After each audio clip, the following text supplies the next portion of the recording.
How to hide your Facebook post from someone. To hide a Facebook post, first you want to open a Facebook application. Tap on this image icon over here to make an upload. Tap on this camera icon.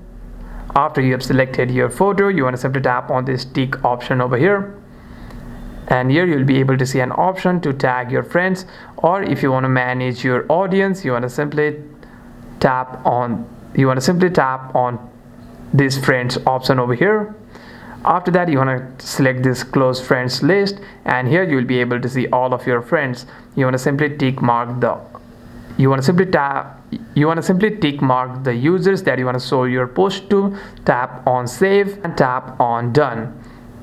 Now you will be able to see close friends option over here. You can simply now tap on post to post your photos, which can only be visible by your close friends.